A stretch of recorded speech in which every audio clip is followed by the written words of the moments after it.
Anyong mga kapugi, ngayong araw pala mamimitas ako ng mga gulay na ipamimigay natin sa kapwa nating Pinoy dito sa Korea. At yung napitas ko ngayong araw, sana magustuhan to ng mga pagbibigyan natin. Magandang araw nga pala sa ating lahat. Napapansin nyo, lumalamig na dito sa lugar namin. Kaya dapat nang pitasin yung mga dapat pitasin kasi pag nag-snow dito at nag-yelo, mamamatay lang lahat ng mga gulay. Kaya dapat nang pitasin talaga. Yan, nakikita nyo, medyo nabubulok na yung mga dahon-dahon yan. Yan. Kailangan natin makuha yung mga bunga niyan para hindi masayang at maipamigay na natin sa iba. At sa mga kababayan natin na Pinoy dyan na gusto magkaroon ng gulay, PM nyo lang ako, baka mabigyan ko kayo ng gulay o kayo na pumunta dito sa location ko para mamitas. Yan, may dala lang akong 3 ampalaya dyan kasi pinanapitas ko kanina, tsaka yung upon 2. So mamitas pa tayo sa loob. Yan.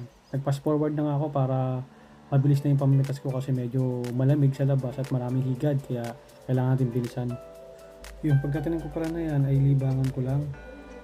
At yung mga bunga ay bonus na lang na siyang pinamimigay natin sa iba nating kababayan dito sa Korea.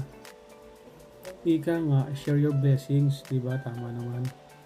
Ang mga tanim ko pala dyan ay upo, patola, ampalaya, kalabasa, talong, sili, okra, sitaw, at marami pang ibang dahon. Meron din nga pala akong kangkong na pwedeng pang sigang. Diyan sa lugar na yan, namimitas ako ng upo kasi medyo malaki na yung upo dyan at maraming higad sa lugar na yan kaya dapat mag-ingat. At meron din pala tayong sigarilyas at alokbate. Sa kasamaang palad, yung sigarilyas natin ay hindi namunga.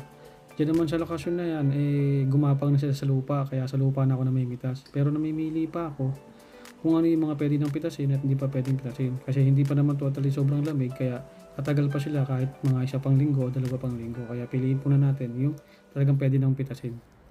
Yan, nakapitas na ako ng maraming patola. At ayan nga, nakuha ko na yung mga patola lahat dito sa loob. Kaya marami na tayong mapabibigyan ngayon. Yung isa nga nabali pa. Yan. At ayan, lahat ng nakuha natin ngayon, napitas natin, na ipamimigay natin sa mga kapwa natin Pinoy.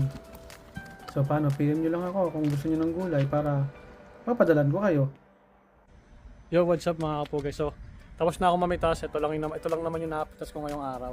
Yan. Yan lang yung napitas ko ngayong araw. Kakaunti, di ba? Kakaunti niyan. Tingnan nyo. Pag kinalat niyan, oh, di ba? Yan lang yung napitas ko ngayong araw. May bell pepper pa yan, oh, di ba?